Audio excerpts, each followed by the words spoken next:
Hallelujah, praise the Lord. सभी को जय मसीह की। प्रभु का बहुत धन्यवाद करते हैं कि परमेश्वर ने आज का दिन दिखाया। तो आज एक सुंदर से टॉपिक के ऊपर हम सीखेंगे और हमें कई बार ऐसे लगता है, हमने सुना भी है इस धरती पर रहते हुए दुनिया में, कि हम बोलते हैं कि मनुष्य की 3 जिम्मेदारियां हैं, या 3 जिम्मेदारियां नहीं, मनुष्य की 3 ज़रूरतें हैं।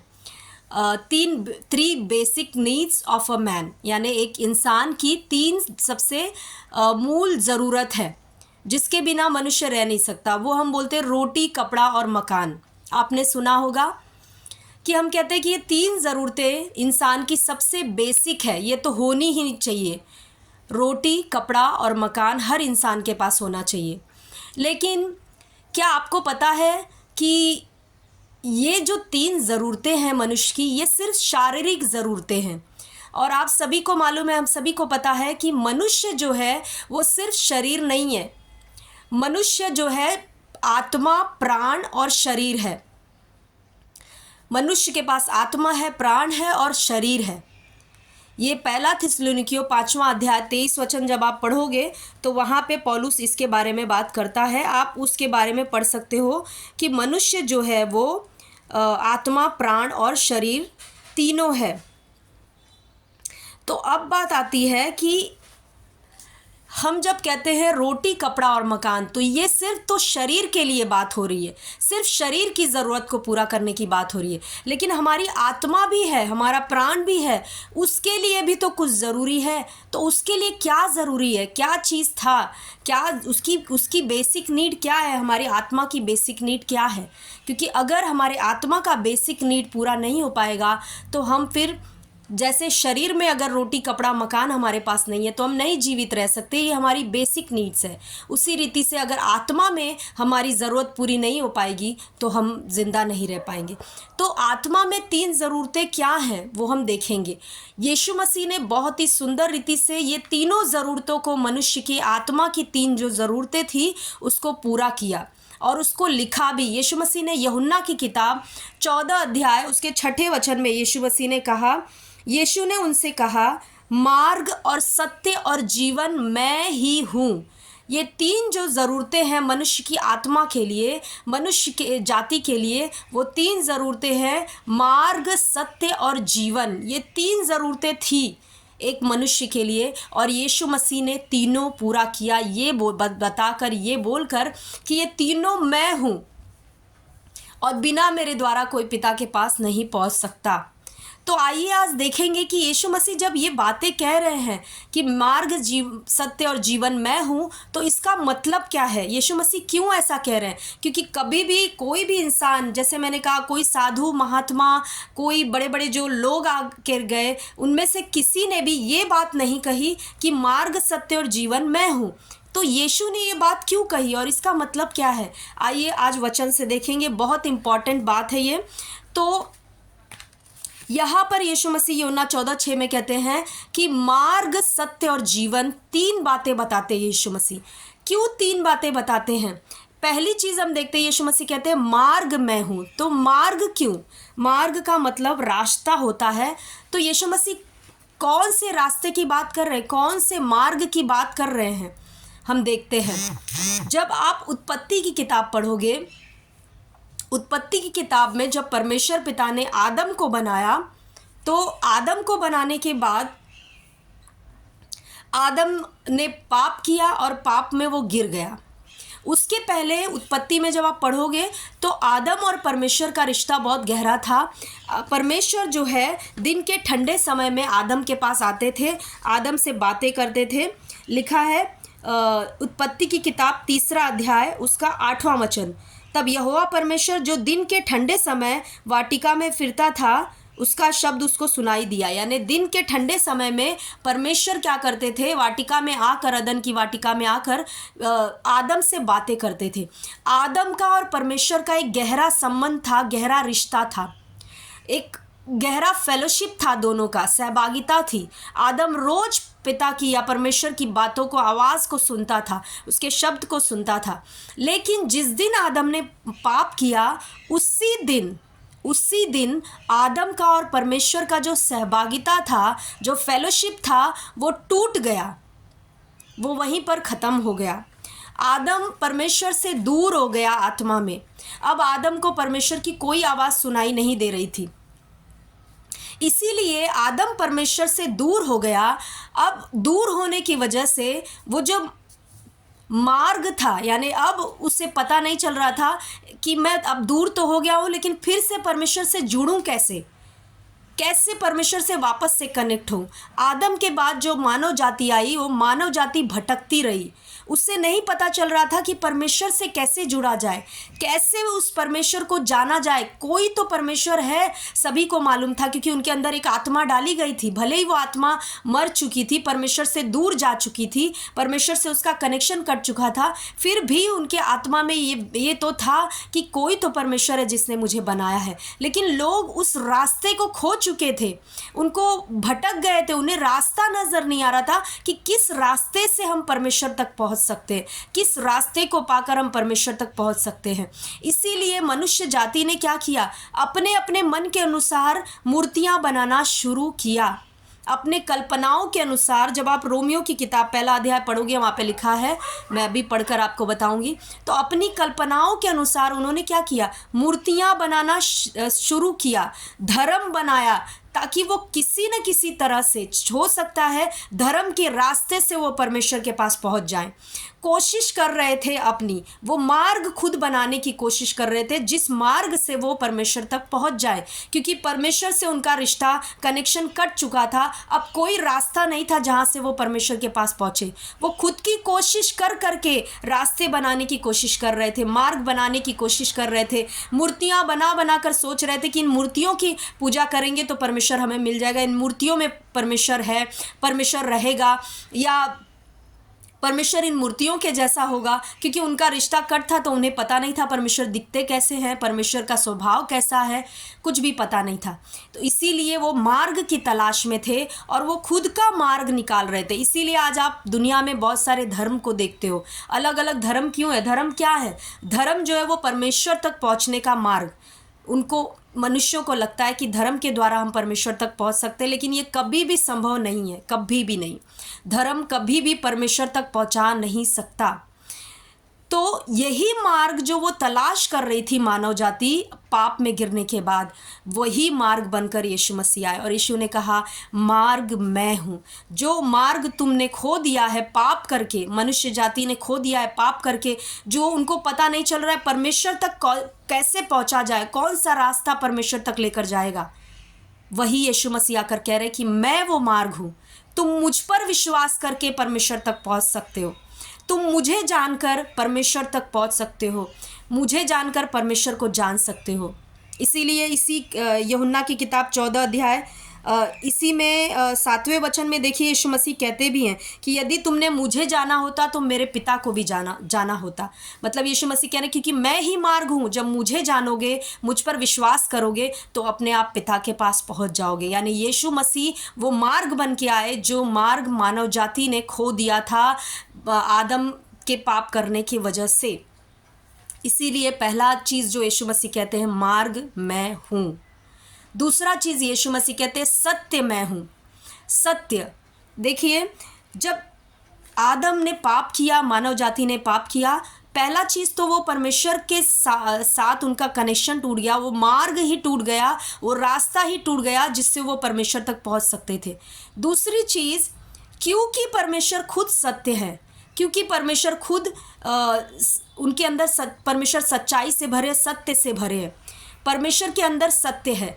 जब परमेश्वर से मनुष्य दूर हो गया तो उसको सत्य का आभास होना बंद हो गया। अब सत्य क्या है उसे पता चलना बंद हो गया, क्योंकि वो खुद सत्य से दूर हो गया। वो सत्य से दूर होने की वजह से वो झूठ में जीवन जीने लगा। उसे समझ में नहीं आ रहा था कि सच क्या है, क्या ये सही है या ये सही है या ये सही है, मैं क्या करूं, हम क्या करें।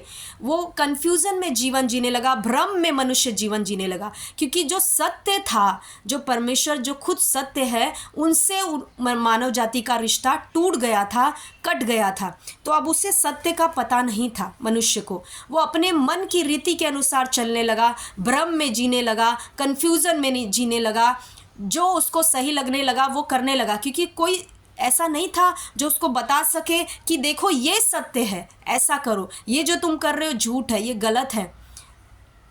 कोई नहीं था। इसीलिए उन मानव जाति की जो दूसरी ज़रूरत थी वो थी सत्य, सत्य को जानना। रोमियो की किताब हम पढ़ेंगे, रोमियो की किताब पहला अध्याय। क्योंकि मनुष्य जो है वो सत्य से दूर हो गया, यानी परमेश्वर से दूर हो गया, उसका कनेक्शन परमेश्वर से टूट गया। इसीलिए देखिए क्या लिखा है रोमियो की किताब पहला अध्याय।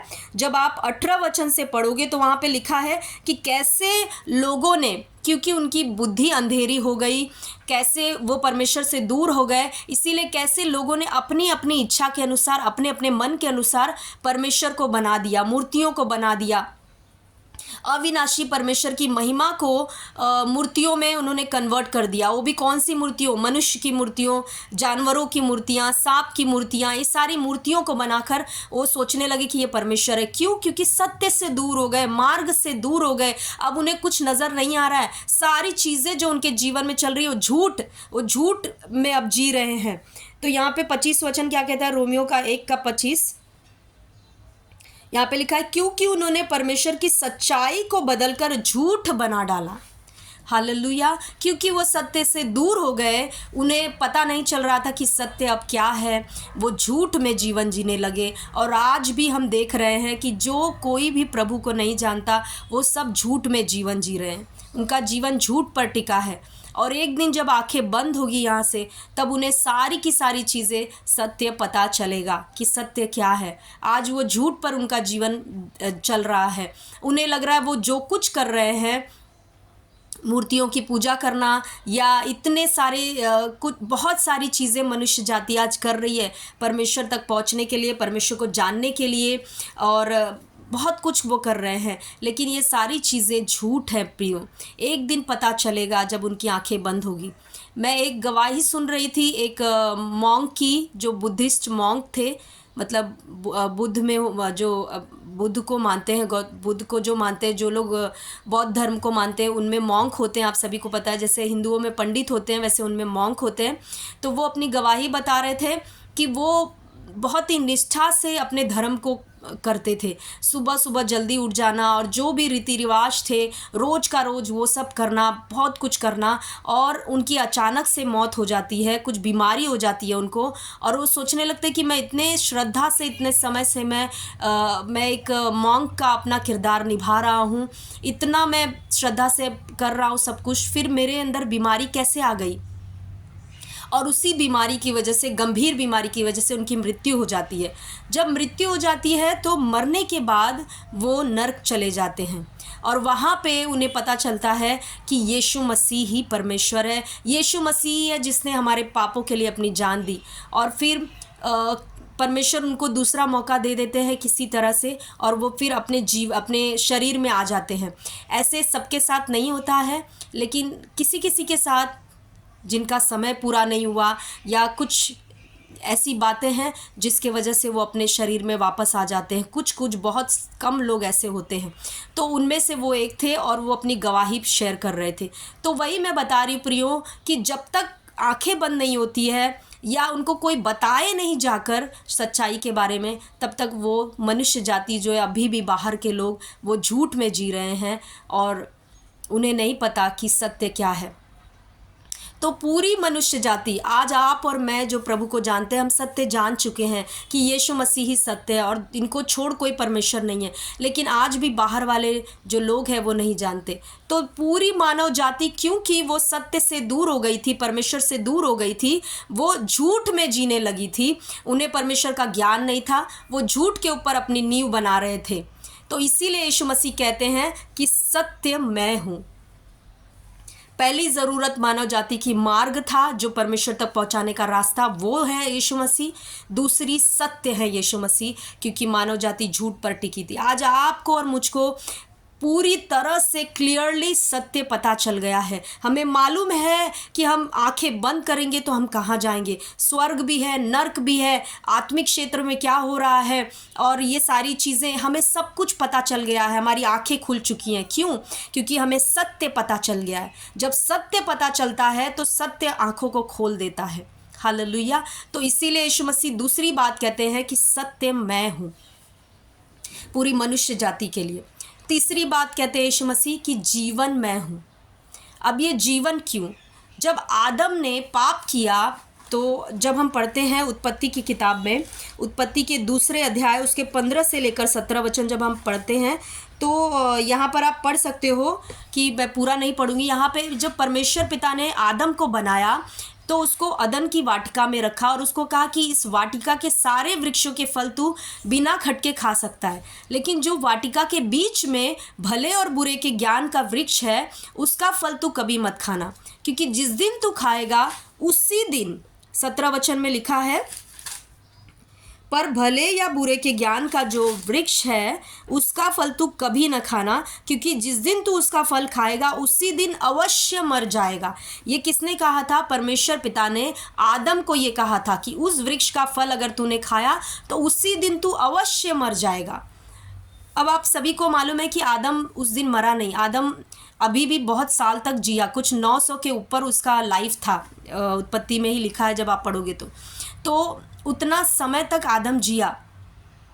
तो परमेश्वर के कहने का मतलब क्या था? क्या परमेश्वर झूठ बोल रहे थे कि आदम मर जाएगा, या क्या कुछ अलग मीनिंग था?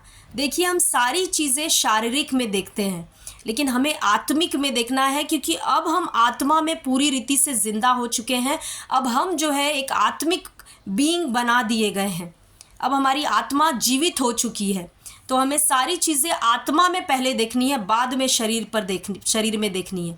तो ये परमेश्वर बात कर रहे थे आदम की आत्मा का, यानी जिस दिन आदम ने वो पाप किया उसी दिन परमेश्वर से उसका आत्मा जो है, परमेश्वर से उसका अंदर से जो रिश्ता था वो टूट गया, यानी आदम का आत्मा परमेश्वर से दूर हो गया।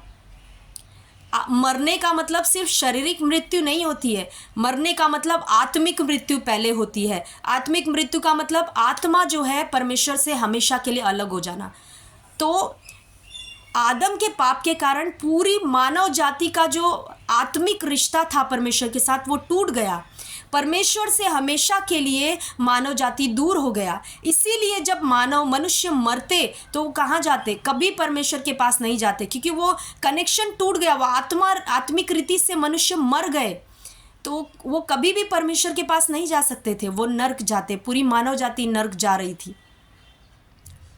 तो वो जो जीवन था जो आदम के अंदर परमेश्वर ने डाला था, वो जीवन पाप करने की वजह से ख़त्म हो गया। मृत्यु आ गई उसके अंदर।